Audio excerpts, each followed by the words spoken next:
The UK has recorded its highest daily number of COVID cases since the pandemic began. 78,000 is the latest total, and many people are now facing a disrupted Christmas again. On Tuesday night, MPs voted through new restrictions designed to contain the surge. But for COVID rules to work, they have to be followed. And the opposition says Boris Johnson isn't the man to make that request. Can the Prime Minister not see that he has no hope of regaining the moral authority to deliver that difficult message if he cannot be straight with the British public about the rule-breaking in Downing Street last Christmas? To this, the Prime Minister referenced boosters and the economy and added, "That is what the people of this country are focused on, Mr. Speaker, and rather than the partisan trivia that he continually raises." Millions of boosters have been given, and while Mr Johnson says the Christmas party reports are trivia, questions remain and trivia's involved. But before we get to the number 10 Christmas quiz, let's start the day before, December the 14th. London was in Tier 2 and the rules were clear. You must not socialise with anyone you do not live with or who is not in your support bubble in any indoor setting. Also on December the 14th, there was this festive gathering at the Conservative Party's headquarters. Attendees included Sean Bailey, the party's candidate for Mayor of London.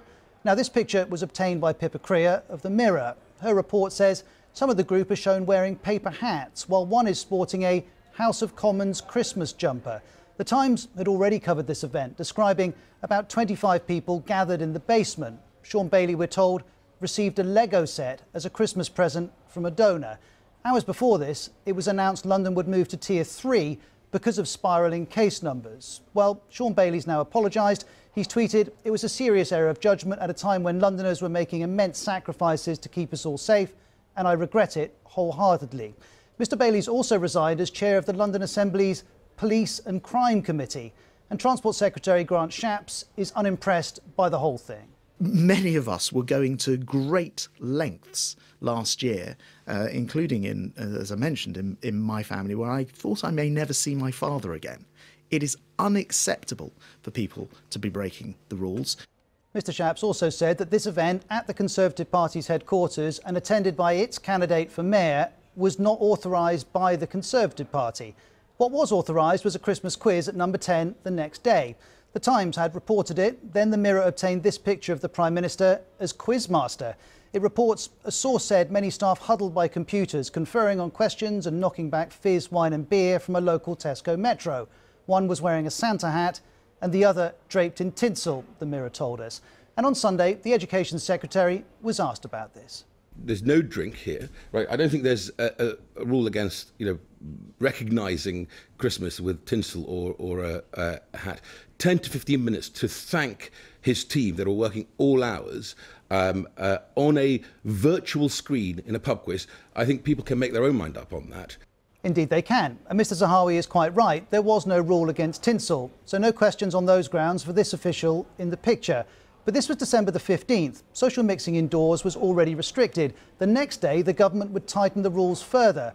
And there's more detail on this quiz. The Times reports invitations were sent out by email. Many wore novelty Christmas jumpers on the day.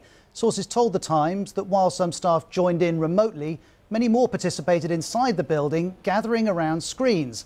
Also, the Mirror has seen an email sent to staff which emphasised social distancing and said teams in the office should ensure that they arrange themselves behind the Perspex screens. All staff will be required to leave the office immediately after the end of the quiz. The problem is, the Mirror also reports some stayed in number 10 socialising and drinking for hours after the quiz finished.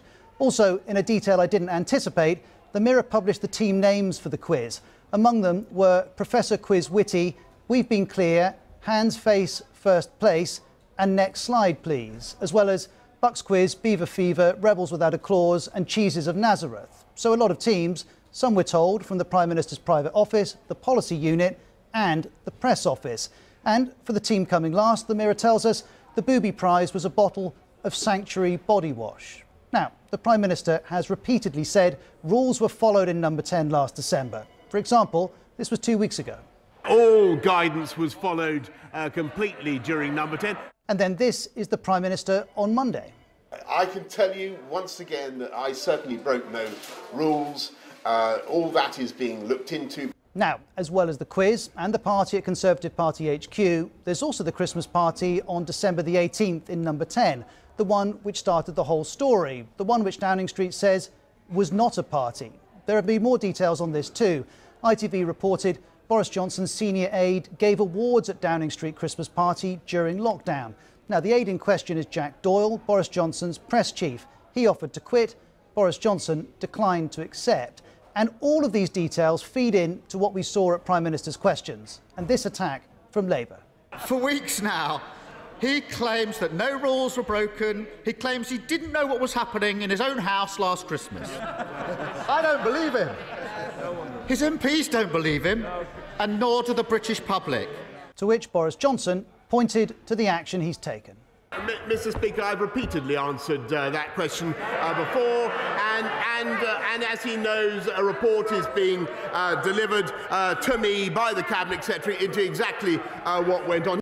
The Prime Minister is correct. He has answered questions, though he hasn't explained how rules weren't broken, and he has requested an investigation. The Cabinet Secretary, Simon Case, is leading that. We expect to hear from him within days. And while the politicians trade blows, we also heard from England's Chief Medical Officer, Chris Whitty, who was asked about the parties. It's a statement of fact that when people think there's unfairness, and particularly if they think there's unfairness in high places, of course people get angry. But then Mr. Whitty added this. Most people actually separate that out from their absolute need to think seriously about what's good for them, their communities, their families, their workplaces and the wider country. We'll see if people do that, and when the report arrives, we'll learn if this is partisan trivia or something more, and if rule breaking last December will impact on the Prime Minister's authority to ask for rule keeping this time around.